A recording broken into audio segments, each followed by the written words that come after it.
ታሪኩ የሚጀምረው በፈረንጆቹ በ1998 ነው። አሜሪካዊ ዜግነት ያለው አንድ ባለሀብት $8 ሚሊዮን የሚጠጋ ገንዘብ ያወጣና አንድ ደሴት ይገዛል። እዚህ ጋር ካርታ ላይ እንደምታዩት በ75 ሄክታር ስፋት ላይ የተንጣለለው ይህ ደሴት ካሪቢያን አካባቢ የአሜሪካ ግዛት የሆነው ከቨርጂን አይላንዶች መሃል አንዱ ነው። ማለትም የአሜሪካ አንድ ግዛት ነው። ይህ ደሴት ስሙም የተሰየመው ሊትል ሴንት ጄምስ የሚል ነው። በርቀት በሚታይ ሰዓት ላይ ይህ ደሴት ብቻውን ገነት ሆኖ ይታያል። በጣምም ያማልላል፣ ያምራል። በጣም የሚያምሩ ቢቾች አሉት። አረንጓዴ ቦታውም ሰፋ ያለ ነው፣ በዛ ያለ ነው። መሃል ላይ ደግሞ ቤተመንግስት የሚመስል እጅግ በጣም የተቀናጡ የሚያማምሩ ቤቶች ይገኙበታል። ዳርዳር ላይም ቢሆን በቅንጦት ያበዱ የእንግዶች ማረፊያም ይገኝበታል። ሁለት ትልልቅ የዋና ገንዳዎች አሉት። ጂምም አለው። በዛ ላይ ትልቅ ሄሊኮፕተር ማሳረፍ የሚችል የሄሊኮፕተር ማረፊያም አለው። ግን ይህ የሚያምረውና የሚያማለው ገነት የሚመስለው ቦታ ላይ እጅግ በጣም የሚያሳፍርና አስጠሊታ እውነት ተደብቆበታል። እዚህ ውስጥ ያለው እውነታ አካባቢ ላይ ደሴቱ ላይ የሚገኙ ሰዎች የሚሉት ይህን ደሴት የተረገመ ደሴት ነው ይሉታል። ምክንያቱም እዚህ ደሴት ላይ ከ12 እስከ 17 ዓመት የሚደርሱ ትንንሽ ሴት ልጆችን ትራፊኪንግ የሚሰሩበት ቦታ ነው። በህገወጥ መንገድ እያመጡም እዚህ የማስገደድን አስጠሊታ ተግባራቸውን ይሰሩ ነበር።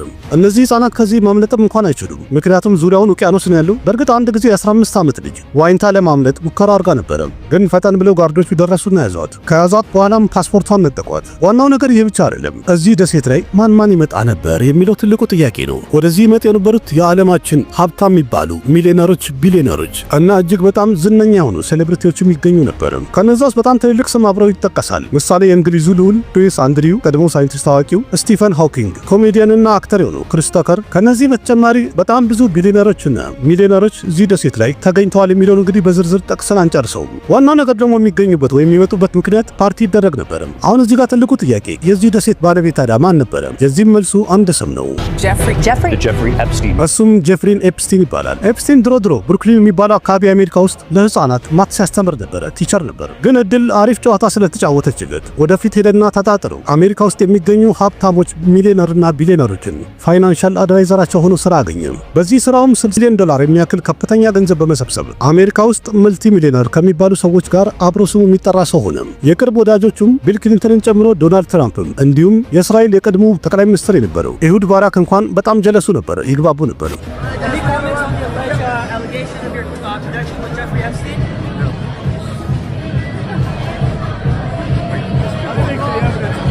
በዛሬ ቪዲዮ እንግዲህ ግልጽ አድርጌ ማስረዳችሁና ማቀርብላችሁ አሜሪካ ውስጥ በጣም አነጋጋሪ የተባለውና ዓለምን እያመሰ ስላለው በጣም አስቀያሚና ቀፋፊ እውነት ነው። ዓለም ድንቅ ናት በሚለው ፕሮግራም በድጋሚ ተገናኝተናል። ውድ ቤተሰቦች የዛሬ ፕሮግራማችን እንግዲህ የሚያጠነጥነው ወይም ይሄ ቪዲዮ ስለ ውስብስቡና ሚስጥራዊ ኤፕስቲን ፋይል ስለሚባለው ጉዳይ ነው። የኤፕስቲን ደሴት ላይ በጣም ብዙ ነገር ይደረግ ነበር። በዚህ ደሴት ላይም የሚሰራውና የሚደረገው ነገር ቀጥሎ ለረጅም ዓመታት ተደብቆ ነበር። ግን በፈረንጆቹ 2005 ላይ አንድ አነስ ያለ ትንሽ የፖሊስ ክስ ለጉዳዩ እሳት መቀጣጠል ትንሽዬ ፍንጭ ሊሆን ቻለ። ያ ክስም ይህን ጉዳይ ትሪገር ሊያደርገው ቻለ። ጉዳዩ ልክ ማርች 2005 በፈረንጆቹ ላይ ነበረ። ፍሎሪዳ ውስጥ ፓልም ቢች የሚባለው አካባቢ ላይ አንድ የ14 ዓመት ታዳጊ ህፃን ልጅ ከቤተሰቧ ጋር አንድ ላይ ተወደና አካባቢ ላይ የሚገኝ ፖሊስ ጣቢያ ሄደው አንድ ክስ ያስመዘግባሉ። ልጅቷም ስትጠየቅ ስለ ጉዳዩ ተናገረችው። ሮያል ፓልም ቢች የሚባለው ሃይ ስኩል በምትማር ሰዓት አብራት ትማር የነበረች አንድ ጓደኛዋ አንድ ሀብታም ቤት ይዛት ሄደች። የተናገራትም መሳጅ ማድረግ ብቻ ነው፣ ማሸት ብቻ ማለት ነው። ለዚህ ስራም $200 እስከ $300 እንደሚከፈላት ተነገራት። ግን ቦታ ላይ የሚደረገው ይሄ ነገር ብቻ አልነበረም። ምክንያቱም ኤፕስቲን ለዛች ልጅ አላት ፎጣ ብቻ አድርጊ፣ ይህም ማለት ቀሪ ልብሶችሽን እንዳለ አውልቂ እያላት ነበረ። ከዛም እሷን ማስገደድ ተጀመረ። ፖሊስም ቀጥሎ ጠይቃት፣ ሌላ ሴት አለች በዚህ ጉዳይ ላይ የምታውቂያት ኤፕስቲን ጋር ደርሳ የምታቆኝ ሄዳ የምታውቅ ልክ አንቺ እንደሆንሽው ያደረገች ሌላ ሴት አለች ወይ ተብላ ተጠየቀች። እሷም የሁለት ሰው ስም ጠራች። ሁለቱ ሴት ልጆች ደግሞ በድጋሚ በተጠየቁ ሰዓት ላይ ሁለቱም ሌላ ሁለት ስም ጠሩ።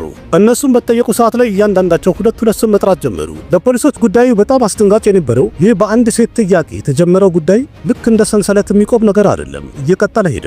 ምክንያቱም አንዷን ተጠቂ ወይም ተጎጂ በጠየቋት ሰዓት ላይ ሁለት ተጨማሪ ስም ይገኛል። በትንሽ ወር ውስጥ ብቻ ፓልም ቢች የሚባለው አካባቢ ላይ የሚገኘው የፖሊስ ጣቢያ 35 የጉዳዩ ተጠቂዎች ሊገኙና ሊጣራ ቻለ።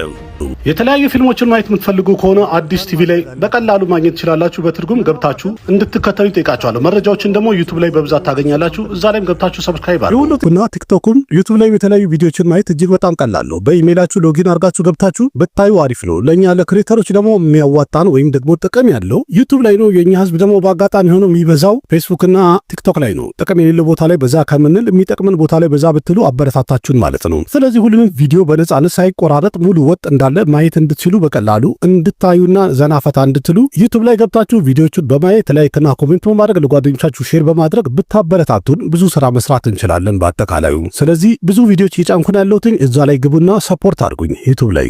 አመሰግናለሁ። ደህና ሁኑ።